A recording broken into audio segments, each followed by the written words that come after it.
It got so bad, there was two moments that was rock bottom. One, I was about to get on a plane to go to Tokyo, and I was speaking at an event. And the banker talked to me literally right before I got on the plane. He said, "Brandon, we got to look at your finances. You may want to consider filing bankruptcy." I thought to myself, what? And it wasn't until about like 7-8 months later, I went through this process. My wife said, "I don't know where the vehicle's at." I'm like, "What do you mean? I don't know where it's at." I realized I was like 4 months behind on my car payment. Wow. They repossessed the vehicle. I'll never forget it. I hung up. I ran downstairs into the bedroom where I grew up, and I started crying and screaming, and I freaking out. My parents knew something was wrong. And I said, "I will never feel like this again. I will make so much money.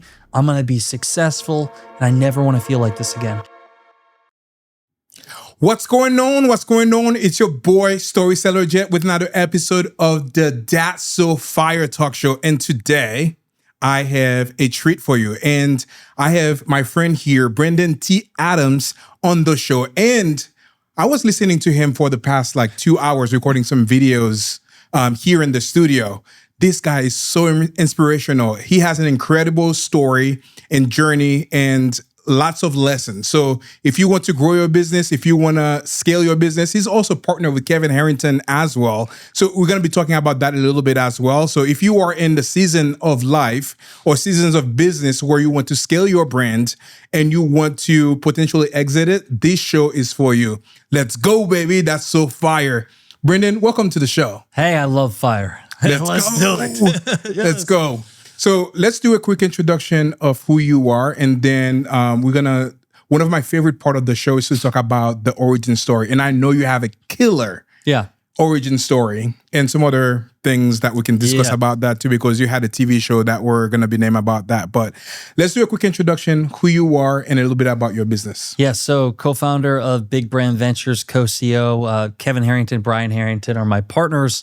I'm like the adopted son, I guess, with the family, the non-Harrington. But we started working together 10 years ago. Fast forward about a year and a half, 2 years ago, we created a brand and company called Big Brand Ventures.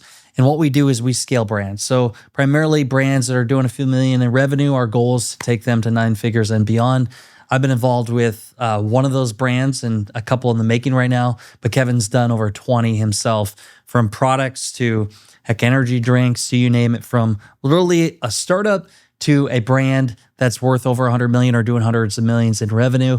And that's what we do. So we scale brands and we're venture equity. So we take an equity stake in the company. We become a partner. We provide the human capital. We assist in whether helping them raise capital. We open up distribution and we grow primarily through digital.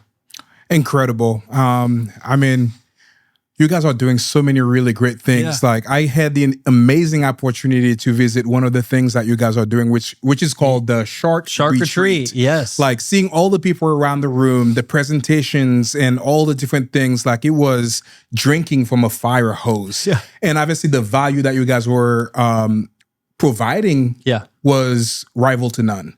We'll talk a little bit about that too a little bit later, but I would like to know, obviously you're doing some really big things right now, but you did not start like where you are at today. So how did your entrepreneurial journey started? I always say, as soon as I was born on New Year's Eve in 1989, my dad was like, yes, a tax. I could write him off on the taxes. As soon as I got out of my mother's womb, my father put me to work. I worked with my father in a packaged ice business. So he sold frozen water, literally bagged ice that he bought from a manufacturer, wholesale. He would send it to bars, restaurant, Walmart, you name it. And I grew up in that business. So I saw my father as an entrepreneur selling ice for a living. And as I became a teenager, I drove a truck. I was a delivery guy. And I was always doing other entrepreneur things. But the ice business was the core of what I did. And then once I went to college, I was at that time selling moonshine and other things to get my way through college, which I'm past the 10 years. So I think I can't get in trouble for saying that now. But I then graduated and then went into business with my father. And then I found out at an early age, when I was like 23, not only did I have the business with my father, but I was working in corporate. I was managing 8 different ice facilities, about 50 employees at the time. It was about a $12 million territory where we sold ice. And so I got to see what it was like to work as a really grunt work entrepreneur. I was delivering ice. I was managing people. My drivers were backing into things. I had to deal with all kinds of problems at 23 years old. And most people that I was a boss of were like double or triple my age. So it wasn't easy. But I learned how to really work. But then one day I said to myself, I want to use my brain and not my back. And I'd read a book by Napoleon Hill, Think and Go Rich. And my mentor, who now, his name is Cactus Jack Barringer, he led me into the book. He did a deal with Kevin Harrington on Shark Tank. That's how I eventually got connected to Kevin. And that changed how I thought. And so that background in the ice business and working hard was a good part of my life. And it taught me customer relationships, business, work ethic, everything. But it ultimately got me into really online. So one day I said, hey, I wanted to create a product to cool and flavor drinks. It was called Arctic Stick. So it was my invention. Took that product to market, got on the cover of Inventor's Digest. I was on USA Today. I had literally took an idea in my head to napkin, to patents, trademarks, and launched a product that sold. And so sold the product, never really made a lot of money, but I learned product development. I learned marketing. But more importantly, what it led me to was podcasting. This is back in 2014, 15. And it led me to crowdfunding, helping people raise money for their ideas and launch it on the market before they even created it. Yeah. And so that happened. And then I got into production because what I found is the key component to raising money was the video we created. So we created a video that got their attention, told a story, and got them to pay people. Yeah. And so after I learned that, I started going in front of the camera. I'm like, I want to do more of this stuff, which led to production, which led to TV. And then fast forward, I combined all that and turned it into now what I do today with the Harringtons, where we scale brands. This is incredible, man. You have such an incredible story and journey. And I know that has probably had a lot of down moments. One of my favorite pictures online is entrepreneurship, and there's like ups and downs and ups and down. I know you were near bankruptcy, and I heard you say earlier that you were like selling the TVs like that you had at home. Like your wife were selling like her purse. Can you talk to me? What did rock bottom teach you? Yeah, it was 2019. So 2018, I went all in on this TV show called Success in Your City. It was literally traveling the country and answering the question, what is success? We would fly in a film crew of the different cities we went to. My wife and I were the co-hosts, and we filmed and we created the show. Now, we were producing it, we were funding it, had our team editing it, we were literally host everything. And we did that show, went all in, literally sold our house, everything we owned, we went all in. That year, we got married, we ended up winning some Emmy Awards, we had all these great things that happened. And what happened is 2019 came, and I literally put everything I had in the show. I had some business. I was in the process of selling the business that it did not go well. Everything hit me at once. And the old robbing Peter to pay Paul. I was using one money for one thing to pursue another, and it caught up with me. And just being really transparent, all entrepreneurs probably experience it one way or another. It got so bad where I'll never forget it. There was two moments that was rock bottom. One, I was about to get on a plane to go to Tokyo, and I was speaking at an event. And the banker talked to me literally right before I got on the plane. He said, Brandon, we got to look at your finances, because I was good at being able to raise capital. But like I was raising capital for other things, and it wasn't working. And the banker said, like, you may want to consider filing bankruptcy. And that was the first time I'm like, what? I thought to myself, what? You know what I mean? And it wasn't until about like 7-8 months later, I went through this process. I'll never forget it. I was back home. I was with my parents, and my wife was in Minnesota. I was living in Minnesota at the time. I was in Iowa, and that's where I'm originally from, Iowa. And my wife said, I don't know where the vehicle's at. And I'm like, what do you mean? I don't know where it's at. I realized I was like 4 months behind on my car payment. Wow. They repossessed the vehicle. I'll never forget it, because in that moment, I hung up, I ran downstairs into the bedroom where I grew up, and I started crying and screaming, and freaking out. My parents knew something was wrong. And I said, I will never feel like this again. I will make so much fucking money. I'm going to be successful, and I never want to feel like this again. And that was the beginning of a mindset because it wasn't done yet. I mean, following that, we were selling things off our walls. I was selling the furniture. I was selling everything I had just to get enough money for food and to pay rent that I was late on. And it's not an easy feeling because my wife was depressed. I felt like a loser, and I had just won these Emmys and achieved this award, but I had no money. And so what I did is every day I woke up, I went to the gym, that dealt with my problems, and then I picked up the phone, I called people, I did programs, I sold things, I still posted on social media, and I lived this life. And 18 months in, I eventually was doing more with the Harringtons, and that was my break. And so went from $500,000 in the hole to a multi-million portfolio within 24 months. Wow. And that was the beginning of KBAT, now KBAT Holdings, which became Big Brand Ventures. And that was literally what saved me. And it was not easy, and most people don't talk about it, but it was the best thing that ever happened to me. Because if that wouldn't have happened, I don't think I would have been prepared for what is for me to come today. Yeah, man, that is an incredible story and incredible journey. Like, I absolutely love those like comeback stories as well. Yeah. And this is why the show exists to capture those like amazing moments of people that hit rock bottom and now kind of being the success that they are. Yeah. Man, and congratulations. Thank you, man. Yeah. You know, the question too, like people like, oh, you're successful or whatever. It's like, what is success? For me, I'm living my own version. Like, I'm getting better every day. I'm helping people. I'm being the best father, or not father. I say father. I have kids in my life that they're not biological to me. I treat them like my own. Be the best uncle. Be the best husband. Be the best CEO. I always ask, how can I be the best me? And when I become the best me, that brings my own success, right? Absolutely. I think that's important for everybody. It's like people talk about success, because think about it. When I had won the Emmys and I was speaking on stages, and I felt like a failure. I had no money to provide for myself, let alone my wife. And so it's interesting. You think of the word success. What does it even mean? It's different to everybody. Yeah, absolutely. If you are tuning in the show right now and you have questions that you want to ask Brendan as well, please make sure to provide them in the chat over here. I'll make sure to ask them as well.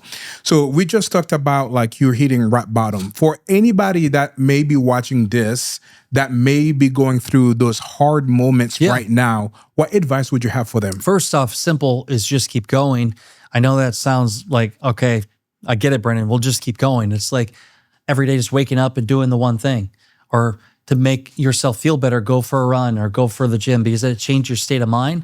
And then do the little things every day that help you build up that momentum. And from a financial standpoint, since I was so deep in the hole, the thing that allowed me to find wins is I would pay off little debts here and there. So once I would pay one off, I'd feel accomplished. And I put a plan in place. So it's putting a plan in place, but also surround yourself with the right dream team and advisory board. At that point, I had the mentors like Kevin Harrington or others in my corner that I called. And it was never, I'm not looking for money. I'm looking for guidance and advice. I know in your career you've experienced the same thing. What did you do? What do you think I should do? And that helped me. So being able to go to people and little things, what you listen to, the videos you watch, extreme motivational videos like Ben Lionel, he has some kind of motivation on Spotify. I listen to that every morning. I used to listen to it then as well. These little things would change my state of thought and mind, which would allow me to forget about the current situation that was only temporary. So stay motivated and stay surrounded by the right people, because it's easy to have the wrong person by you that says, you know what, just file bankruptcy. Just go get a 9-to-5. Mm-hmm. I was close to thinking about that. And that's how bad it was, but I didn't. Yeah, absolutely. So you just touched on a little bit about that and what you just said, mindset. Can you share with me what you did to improve your mindset? Because obviously going through that tough situation, it takes a toll on your mindset. So what were some of the things that you did day in and day out to really help you reframe your mindset so you can kind of get back on the saddle? A lot of repetition and doing things. Like momentum builds opportunity, and doing the things for me was, okay, exercise every day. I know I go back to that, but like going to the gym, going for a run, these different things would change my state of mind, because I would wake up in the morning early and I would feel depressed in a way. I'd feel like a loser, like I failed. And so like, how did I solve that? I call it the devil in my head. I went to the gym and listened to crazy music and just like did something hard, push-ups, all that. So that was one part. Okay, then what did I do? Every day I did, at that time, it was like 30 reach outs via DM. I created videos. I did calls. I followed up on contacts. I picked up my phone and messaged people. I was doing all the different things that would lead to an income producing thing. Because when you start making money, that provides opportunity and helps you solve your current situation. So I think the biggest thing is doing pure action, taking massive action and doing it in a way that's going towards something and not forgetting the situation you're in, acknowledging it and knowing it's temporary there, but then putting a plan in place to get out of it. Yeah. Most people, they get so consumed by that current experience that they fold and they don't do anything about it and they forget about it. You have to tackle the problem face on, solve it, and just one thing. One mentor told me, he said, it's just a piece of the puzzle. You're solving different pieces of the puzzle. Eventually the puzzle will be solved. Boom. I love that. You touched on something I feel like that is very important, because when some people might be facing hard times, they just kind of, okay, let's focus on building a new offer or let's create a new website. But you mentioned a little bit about like, focusing on revenue generating activities. Yeah. Can you share with me what are some of revenue generating activities that some people can do to ensure that they grow their business? Yeah, so it depends on what business you have. I mean, for me, when I had to start over, the thing I knew is consulting, mastermind, speaking, because I had experience. I had made millions. I had produced TV shows. I had done the things that biz people like, how do I figure out? But I also built a brand. So I took at what I knew. Okay, here's my expertise. Here's my experience. So I have the ability to talk about it. Now, maybe I don't have money in my bank account right now, but I have the ability to talk about it. And so what I did is I sold packages around that. I sold high-end consulting. I sold masterminds. I sold speaking gigs. I sold anything that I could educate people to help them solve their problems that I would get paid for. And then once I did more of that, that gave me some money. So depending, like whoever you're at right now, first look at what is the value you have and what is the current things you've accomplished in your life. Based on that, who's willing to pay for it? And maybe it's a service or consulting, or maybe that's a product. I mean, in this day and age, you can literally get a product, you could find a way to source it and sell it online with AI, create a landing page in a day and make money. There's no reason you cannot make money in today's day and age. If you can't, you're lazy or you're delusional. Like, we live in a world where anybody can make money. Anybody. If let's put it this way. If you have the ability to have a phone, you have the ability to make money. And so that's what I would do. And then I would also have people pay for something even before you create it. Because if they paid for it, that means they want it. And then once you have something paid for, you're going to figure out how to bring the best value to them. Mm-hmm. So put a landing page up, see if people would pay them out. And then once they pay you, deliver it and rinse and repeat. Yeah. It sounds to me that you invested a lot of content and you invested a lot in content creation to really help you grow your business. How important do you believe content creation is in the day and age that we live in? It's everything. So what I did early on, I filmed for days. I filmed since I was 20 years old. I'm 36 now. I filmed videos in front of a Canon 70D that I gave motivational tips and everything. And then I started filming TV shows. My first show was called Ambitious Adventures. We had to deal with Entrepreneur Network. We had Jake Paul, Jack Canfield, Lewis Howes, all these people on it. And then I did a show called Live to Grind. That was just an Apple TV thing, but we had a show filming everything I did. Then I filmed the show Success Your City. Then we did the Think and You're Rich film. And then we did other shows. But I had so much content. So when I started over, I have at my home probably 30 hard drives of content of me. And I would go through, because back then, because I had things go wrong, I couldn't afford an editor. I would cut up stuff myself and start posting online that would build awareness to people that didn't know who I was. And that content creation in my past content history was the brand perception. It was a brand of who Brandon was. And that allowed me to show myself as a personal branding expert, as a crowdfunding expert, as a business expert, which allowed me to sell programs. And so content is so important because I say if you have a brand, you could start over tomorrow and you have your brand to lean back on. Because if me, Brandon T. Adams, the co-CEO of Big Brand Ventures, we build and scale brands, if that was all white for me tomorrow and I no longer was scaling brands, what would I have? I would have all the people on Facebook, on Instagram, on YouTube that know me, that like me, and trust me. They're willing to buy something I'm willing to offer. So if I provide a great value or service, they're going to buy it from me versus somebody else in most cases because they believe in me. If you can build a digital footprint and get enough people to like you, trust you, and believe in you, they will buy from you no matter what you do. Absolutely. So for anybody that is watching that might be on the fence about building their personal brand or start creating content, what would you tell them? You can avoid doing it, but if you like money and if you like opportunity, by building the brand, it's going to make everything easier. You can still do it without doing it, but by building the brand and building awareness online, it'll make everything else in your life easier. Everything. Yeah. So you choose your path. It's up to you. Yeah. And if you don't want to build the brand, then hire somebody that will build it for your company. Yeah, absolutely.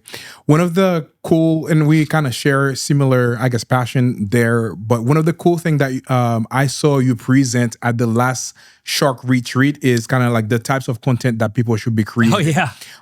Like a lot of people just like focus on value, but you talked about origin story. You talked about a bunch of other types of content that basically help them build a personal brand. Yeah. Can you touch on that a little bit? I'll just start spitballing. So there's like story content, telling your story. There's value add content, sharing your area expertise, your best tips. There's testimonial content, sharing case studies and stories of people you've helped be successful. There's behind the scenes lifestyle content, what I call is like having your own reality TV show. So like, hey, I'm recording today. I'm going to the gym. It's bringing people into your life. So it's that impromptu stuff. Then there's fun, entertaining content association. So one of the videos you saw in there is one of my friends is Rob Angel. He created Pictionary. So I did a video with Rob Angel. We're playing Pictionary, and then we made a lesson behind it. Who doesn't want to see the founder of Pictionary play Pictionary? So intriguing stuff. I look at it as you are the producer of your own show, your own film. Every day when you travel to a studio, you travel to a city, you go to your office, that is your studio. That is your landscape. That is the film people are watching. So if you bring people into that film and entertain them, inspire them, educate them, motivate them, create some kind of emotion, they're going to get to know you and they're going to want to keep watching your film. Yeah. And so that's how I look at it, and be creative, be yourself, and have fun with it. Absolutely. Obviously, we just touched on your origin story. How important it is for people to share the origin story, and what would that do? What would that do for them when they are vulnerable in sharing, their story? There's a million experts out there, and obviously, if you're a top expert in any field, whatever it was, so I was an expert crowdfunding, million crowdfunding experts. What made me different than the rest? Back then, I had wrote a book on it. I had a podcast on it. But also I had me and my story. Over my career, I've always been someone to like, as an experiment, watch the data on people that follow me, that like me, that work with me. And I asked them, why'd you watch? Why did you hire me? What'd you like about me? What this, that? And what I found is people worked with me sometimes because they could relate with me. Small town. Grew up in a town of 700 people from Iowa. I grew up troubled times, almost went bankrupt, experienced this hardship, worked in the ice business as a delivery guy, whatever that was. And they could relate to that person in the story. And if they could relate to the person in the story, they're more likely to want to work with me because we have a commonality. Mm-hmm. Whether we both went to the same school together, we both grew up in a small town, we both had troubles in life. And so when I share origin story, it's very important to share that because people see you as a person and no longer as this person up here. So when I understood that, one of the things I wanted to do a couple years ago, I really wanted to create a film and documentary on my life. And I wanted to share the story who Brandon T. Adams was, but not just told by me, but told by my family members, told by my friends back home, told by my mentors, told by people I've worked with. And we created this documentary, and it's called Beyond Small Town Dreams. You can watch it on Amazon. And it shares from the early days. And I took footage from the last decade, from when I filmed the show to filming around the country to then a very focused interviews and filming. So documentary style. And now, for one, the purpose of me wanting to create that is I always wanted to do it so I can go inspire somebody who lives in a small town to go live out their dreams. Whether they know Brandon or not, doesn't matter. I'm just a character in the story. But two, that was used. If anybody ever looks to form in a big partnership with us at Big Brand Ventures, or we're looking to become equity partners, I say, hey, watch my documentary so you can get to know who I am before you choose to look into doing business with us. And they watch it and they instantly are like, oh my God, I can relate with you so much. I want to meet your father. I like this and that. So it's no longer just business. It's human to human. Mm-hmm. That's the importance of an origin story. That's the importance of creating a story on your life. And whether you create a documentary or not, at least start telling your story and sharing that with the world. Yeah, absolutely. So that was one of the stories or documentary that you created. You created so many other ones, and many others. Some of them won Emmy Awards too. Yes. So throughout that journey, by creating all of those different things, what did that teach you? What was one big lesson that you've learned through that journey that is serving you well today? We're all humans that are trying to figure it out. We all are looking for purpose and happiness in life.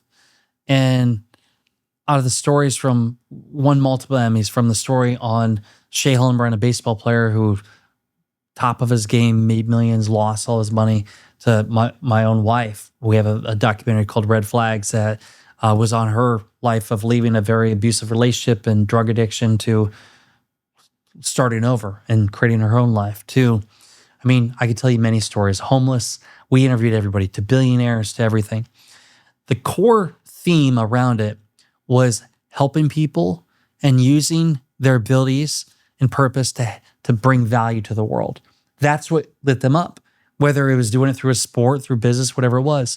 So I think what I learned is we all got to find our purpose. And again, what is success to us? It changes, I think. And when your 20s is different to 30s to 40s. What is success to you in that time in your life? And how can you use your God-given gifts to bring that value to the world? I believe that's what success is, and that's what happiness is, and that's what I learned. And yeah, I learned all how to create a show and to win the Emmys and all that stuff, but like what I really learned that got me the most value was what is really success? Yeah. And what do I want to spend this life doing? Mm-hmm. Yeah. So can you share with me, how did Big Brand Venture came about? Yeah. So Big Brand Ventures, 10 years ago, I met Kevin. Funny story how I met him was I was failing speech comp class at Iowa State University, and to get extra credit, I had to go listen to this inventor about his endeavors. His name is Cactus Jack Behringer. He talked to me about all these inventions he had. He made millions from a cleaner product to an arm wrestling machine to you name it, he created it. And he showed the sizzle reel. This was back in season 2 of Shark Tank. And it was a video of him doing a deal in Shark Tank with Barbara Corcoran and Kevin Harrington. And I watched it. And I'm like, that's so cool. I'm like, you know what? I'm going to do business with that Kevin Harrington guy one day. And I was 22 at the time. And I ended up meeting Cactus Jack after the presentation. I'm like, I love your stuff. And I'm like, any advice? He's like, go read the book by John Siegel. It was something about seagulls. It was interesting. And then he was also read Think and Grow Rich by Napoleon Hill. And I read the book Think and Grow Rich by Napoleon Hill. And it challenged my mind to think about what I could think my way into. And I read that book, and then I ended up getting Cactus Jack as a mentor. And Cactus Jack became my mentor, but I knew he had done business with Kevin Harrington. Through that, I eventually got an email and sent a personal video to Kevin. And that ended up being about 11 years ago or so. And so then I met Kevin. Now, how did Big Brand Ventures come about? Well, we did an event together. It really started with an event in Iowa called Young Entrepreneur Convention. I brought on all these speakers. Kevin was one of them. Through that event, we launched a book together that we co-authored called Put a Shark in Your Tank, which is all about if you have a shark in your tank, you're going to be more successful. One of the co-authors of that book was a guy named Daniel Patton, who had a product called Peeps. Peeps is an eyeglass cleaner that came to one of our events. Now we call Shark Retreats. And that product went, he said, hey, this is your next home run product. That event led to a partnership. That product went from $1 million to, I think it's done about $200 million now in revenue. That was one of our first partnerships. Since then, Kevin and I have won Emmys together for shows. We've traveled the world together. We've been on jets that took us to the wrong city in Mexico before. We've launched products. We've rang the bell. We've seen the ups, the downs. And about 5 years ago, we made it more official. We created a business called KBAT, which is just our name, Kevin, Brandon, Brian advisory team, nothing special. We started doing more consulting, investing in the video side of things. And about 3 years ago, Brian and I, the co-CEOs, that's Kevin's son, we said, you know what? We want to take this big. Like, we want to do something bigger. We've scaled business, but we want to scale our own business. We had about 8 people at the time. And we said, let's build a powerful team and let's really grow this. So that was in July 11th of 2024. We came up with the name Big Brand Ventures. We merged our companies at the time, Accelerate Media Group and Kevin Harrington Enterprises. We hired some of the more people. We brought on a team. We have about 30 now. We brought on advisors. We brought on strategic investors. And now, Big Brand Ventures, we're venture equity. We're scaling product-based brands, and we also sit on boards of other companies, tech companies, social media companies, but we scale them, and the goal is to take them to 9 or 10 figures. Now, we've done one of them together. We've got multiple in our portfolio right now on the pathway to that, and we scale products. And some of them come to us where they're at a little less than $1 million, a couple of million revenue. We get involved. Some of them we raise capital for. We're running their marketing. We're getting them into retail. That's how Big Brand Ventures came about. And it's been a roller coaster ride, but it all started with me failing speech comp class. Because if I wasn't failing speech comp class, I would have never saw Kevin Harrington, and I would have never met him and never partnered with him. So it goes to show you sometimes the things that aren't that great in life turn out to be good things. Absolutely, 100%. Actually, now like meeting, you said Ken Field, that was his Cactus Jack Behringer, is that what you're talking about? Yeah, Cactus Jack Behringer. I know. You wanted to like, I guess, invest in with him to be. You got him as a mentor. Yeah, as a mentor. He's my consultant. Yeah, and you were paying him like $500. So I dropped. My parents saw it was a scam because I was from a small town of 700 people. I didn't know what mentorship was, but because I read the book Think and Grow Rich, it talked about you got to find other people who have achieved what you want to achieve and get them in your life. And for me, I was an aspiring inventor. I had a product, and I knew a famous inventor who had made a lot of money could help me. And he's like, my fee's 10 grand up front, and it's 500 a month. And I didn't have the money at the time, but I thought, that's not my excuse. I literally back then had a poster, and that was my business plan, and went around to family members and friends and said, here's the business opportunity. Here's what I'm offering. Here's what you get in return for your investment. Within 6 weeks, I raised a 10 grand. And I threw down cash. Went to his house in Ames, Iowa, threw down the cash he handed out. And every month I sent him a check back then, sending checks, $500 a month. Did it for 3 years. That's incredible. And that was the best investment because he got me on my first pilot run of a TV show called America's Got Money. He got me to my first mentors. He got me my first manufacturer. He got my product on the market for me. And he ultimately led me to Kevin Harrington, which now the rest is history. And one of the coolest things in my life, I look at moments is 2 years ago, a year and a half ago, he said, I want to do my last speech at Iowa State University. I want you to come with me. And in front of the Iowa State University, I went up and I spoke and I said, you're in these chairs here today. I was you 10 years ago, whatever, 12 years ago. And this speech could change your life. And he gave his last talk. He said, that's my last talk I'm ever going to do. And it was. He was in the papers.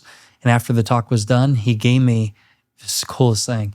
He handed me a copy of Think and Grow Rich from 1942 as one of the first 10,000 copies. Wow. It was old. It had writing in it. And I have it. I don't know. I would never sell it. You couldn't give me $1 million for that book. And it was a book that he had given to him. And he's written in it for he's 84 now, the last 60 years. And so I read that book time to time, and it gives me the answer to my problems. It gives me the pathway.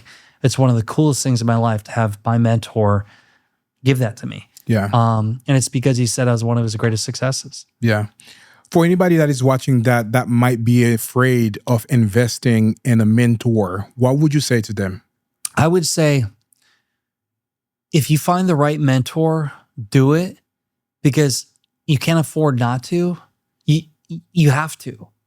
And people have the mindset, I do it myself. If you do it yourself, you're going to pay way more money, spend more money, more heartache, and more years. If you get the right people and you figure out, trust me, like I've been in points where I almost had to sell my truck to afford something, but I did it to invest in myself and my future. And when you do that, it always pays off. Now, it might not happen in a year or 2 years, but when you go to 3, 4, 5, 10 years, that's when you get the domino effect. Yeah. That's what I did. So do it. You got to do it. Like otherwise, you're playing a small game. Yeah. So I know we don't have a lot of time for the show. I have like a gazillion question that I wanted to ask you. Let's go. Like some of them, like, including like raising money for businesses and all of this stuff. But I'm going to move to the last stage of the talk show and asking you some like rapid fire questions. Yep. So the first one, if you had to go back to day one, what advice would you have given to your younger self? You're going to overestimate what you can do in 1 to 2 years. You're definitely going to underestimate what you can do in 5 to 10 years. If you realize what you can accomplish in 10 years, you're going to be good. Like 10 years, you're going to accomplish so much. And just make sure you get the right people around you along the way. Awesome. If you had to go back to the time that you were about to file for bankruptcy, what would you have done differently during that period of time?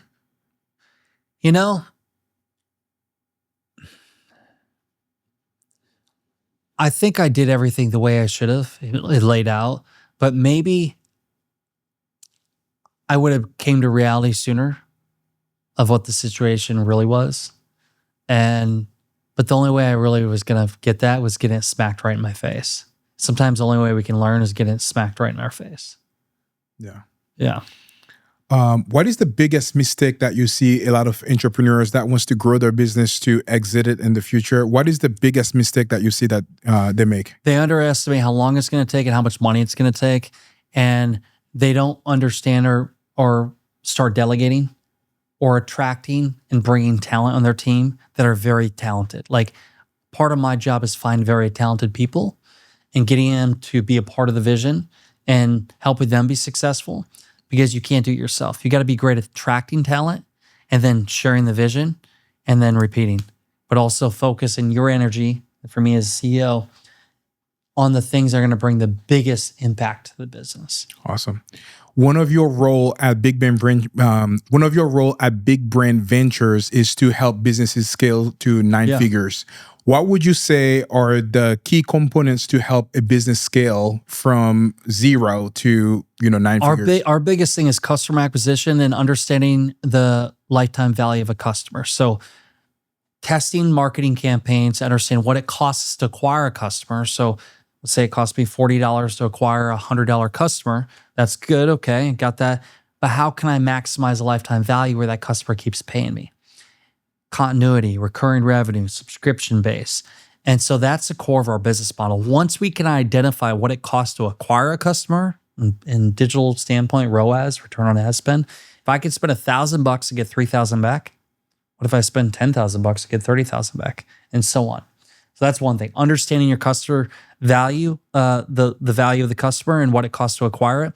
Then once you do that, you can either grow steady or you can raise capital and grow fast. And you got to make sure you utilize the capital effectively to build out the value of the business and understand where you're going. Are you going to exit it? You're going to go public?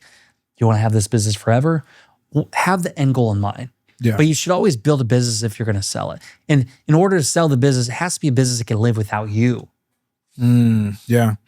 What is the biggest mistake that you see a lot of people that are looking for that investment in their business, like a venture equity or whatever? Yeah. What is the biggest mistake that you see those people make when they are looking for investors?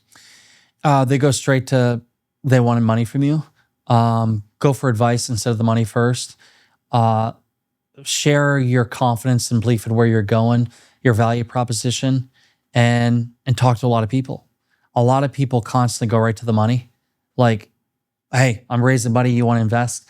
Like, play the long game. It takes time to build trust, especially if you're asking for somebody to wire you $100,000, $250,000, $500,000, $1 million, $5 million. Like, that's their hard-earned money. So build a relationship and have the expectations set, and then show them progress and let them be the one to say, how can I invest in you? Boom. If you had to pick one book or one person or one resource that has made the biggest difference for you, what would that be? Book, definitely Think and Grow Rich by Napoleon Hill, or the other book is Outwitting the Devil by Napoleon Hill. Two great books. And then for me, listening to positive mindset, like tracks and motivational videos, and just to keep my mind right. Yeah. You're talking about mind, and I would say, a big part of that is habit. What are your daily habits to ensure that you're as successful that you are today? Discipline, exercise, and get my mind right. This morning, wake up at 4 a.m. Depending where I'm at in the world, I'll wake up at 4. Between 4 and 6:15, 6:30 is prayer / work. Like, nobody's slacking me, nobody's digging me, nobody's bothering me. I'm doing work, creativity. From 6:30 to 7:30, I'm exercising, run, gym, whatever it is. 7:30, sometimes I'll have a meditation session. Then I go into shower, start my day. By 8:15, 8:30, I've done more in my day. I've had 4.5 hours, 5 hours in, and people are waking up. The rest of the day, I'm whatever my goal is, whether meetings, stacking my calendar, doing my thing, and then that's it. Go to bed by 9:30, do it again. Rinse and repeat. It's how you started your day is how the rest of your day is determined. And I no longer drink alcohol because that would affect me in the morning. I'm kind of boring. I mean, really, I don't go out. If I do, it's with colleagues, for business. I've learned to get my mind straight and create my energy where I'm productive so I can get the most out of every single day. Yeah. One of the questions that we ask everybody from the show is, what is your $1 million advice? My $1 million advice or $1 billion advice here. I need to change that to, what is your $1 billion $1 billion advice? It's this. Find somebody who's already achieved what you want to achieve. Bring value to them and figure a way to get into business with them, because they will ultimately create that as your reality. You will become that reality. Find your top expert. You want to become a gold Olympic athlete? Find the gold Olympic athlete, get to train with them. You want to find a $1 billion business person? Learn from a $1 billion business. Find somebody who's already achieved it. Learn from them, get into business with them, and do it in your own way. Absolutely. One other thing that we share is the brand, the personal brand. Yeah. You always be wearing black, and I'm always wearing red, red glasses, red shoes, red shirt. Why did you decide to focus on that specifically, where, you're only wearing black? And I absolutely love that video that you shared that one time on your story, Instagram story, where you kind of give everybody a peek of the closet as well, with all the black clothing you have in there. So early in my career, I was reading a lot of books. One is Steve Jobs' audiobook. I can't remember what it's called, but it was like 23 hours long. I listened to that. I listened to Gary Keller's One Thing. And Gary Keller, black. Keller Williams, he wore black every day. Or even Zuckerberg wore gray t-shirt. And Steve Jobs, black. The reason why they did it is they didn't want to waste their brain power to think about what they had to wear, and they conserved it for things that would help them achieve their goal. I know that sounds a little crazy. Some people call it lazy. I call it genius. And so I started in 2017 wearing, I had a Live to Grind shirt because that was my brand, a podcast. I wore that every day. And then I transitioned when I was filming our show in 2018. I got tired of wearing all these different outfits for 5 scenes we filmed in a day. So I started wearing black. And then I realized, I'm just going to start wearing black. and I just stuck with it. And that was 8 years ago. And so every single day, I have about 40 of these black pairs of jeans, about 60 of these black t-shirts, about 5 of these black sneakers, and I have 5 black jackets. Yes, black socks, black underwear, all of it. And all black every day. Same thing. Same thing. So what am I doing? It's become a part of who I am on my brand and my reality, my super ego, but also I don't think about anything else. Yeah. Easy when I travel. And so that's become my thing. Now, I'm not saying to do that. Everybody's got their thing, but it's my thing. And it's who I am. Yeah. So a couple more questions and we'll be concluding the show today. We definitely need to do a part 2. Yeah. So Yeah. I think like there's so much that we could have talked about, but from your journey from almost like, hitting, bankruptcy to now helping a bunch of different brands scale to 9 figures, what is one lever that you believe that can help people grow their business to 9 figures? And what is that? Oh, there's so many things, but I think the biggest thing, I say your dream team or advisory board. You cannot do it alone. You need to make sure you have the right people in your business that are incentivized. Big Brand Ventures, everybody that's been here for at least a year, are shareholders of Big Brand Ventures. Means when the company wins, they win. And so when they all have that same drive and mission and incentivization, they all want to succeed. It's like their own business. And so that get other people to make your vision part of their vision. Yeah. And it doesn't have to be like people that you hire too. If you want to scale your brand and you want to achieve that, you can actually come and hire Big Brand Ventures to help you with that. But in to that point, like for our business, we're scaling a product. We have the top digital marketing experts. We have the top infomercial experts. I mean, they created the infomercial industry. We have the top storytelling experts. We got the influencers. We got the capital ability to raise. We have all the things needed at the highest level, access to retail. Everything you need to have success, they're on our team or they're on our board. So when you have that, you can't lose. They got to put the work in and everything, but like that's the ultimate thing in success. And any business, you need the experts in areas that you're not good at and learn to delegate those experts towards a common goal. Yeah. So what types of businesses that you're looking to serve with Big Brand Ventures? Product-based. So anything product, consumer products, like some brands in our portfolio. We have a juice brand called Drink Blocks for kids. We have a canned water called Aquabiato. We have a vodka brand called Dirty Girl Vodka brand. We have Elixir, which is a THC-infused drink. We have a toilet cleaner, which cleans toilet every time you flush. We have a sunburn drink. You get sunburn, you take it, literally your sunburn goes away. And by the way, it works. I believe it after I did it. We have consumer products and other gadgets and products that make your life easier. And people that have those kind of products that have proven it out, they've done, at least in most cases, $1 million in revenue. We come in and we can provide all those things you need to scale it to that 9-figure business. Awesome. For anybody watching this that may want to learn more about Big Brand Ventures and how they potentially could do business with you, how can they get a hold of you? Well, because we built our brand online and we put a lot of content out there, you can literally find us everywhere. YouTube, you name it, but bigbrandventures.com. If you want to come tend to a shark retreat, sharkretreat.com. And I'm Brandon T. Adams. You can find me everywhere on social media. I did that on purpose. Has its pros and cons, but find me at brandonTadams.com. Yeah. What would you say is your that's so fire moment that is going to, I know you have some massive goal that you're going to be achieving. What would you say that has been your that's so fire moment that you know that everything is possible, that you're going to be achieving those big dreams? My that's so fire moment will be within the next 7 years. And that's so fire will be Big Brand Ventures is valued at over $1 billion. And beyond that, that's so fire moment is when I go on Shark Tank as a shark and I make deals and invest in other products on live TV.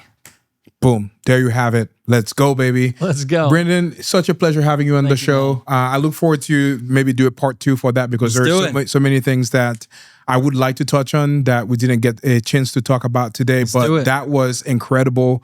You have a very inspiring journey from the things that you were doing right now. And, super grateful also to have you in the studio. Grateful. I love this studio, dude.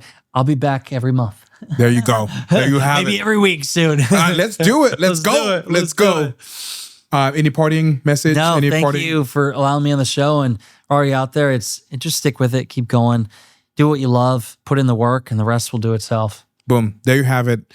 Don't forget to follow him on social media, Brendan T. Adams on all social media platform. Or if you have a product-based business that you want to get, a shark and Brendan to, take a look over, definitely reach out to Brink, Big Brain Ventures. And there you have it. Let's go, baby. Let's go. You know what it is? That's so fire.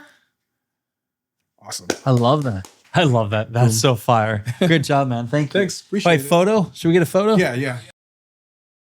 That's So Fire podcast. I just got off the show, and this is a podcast that you want to be on. If you want to be on the show, it's all about telling your origin story, but also how you've overcome it, where you got to you are today. And for me, from facing bankruptcy to building a multi-million dollar portfolio, scaling brands, winning Emmys, all of it. There's the ups and downs. This show shares it. But Jet, man, he makes you feel comfortable. He pulls out the great content. By the time you're done, it's going to feel like, wow, can I go longer? That's when you know you have a good event host or podcast host that is. So check out the show, listen to it. You'll have a lot of fun, and who knows what'll come up on the show. If you want to apply, go to dsftalkshow.com.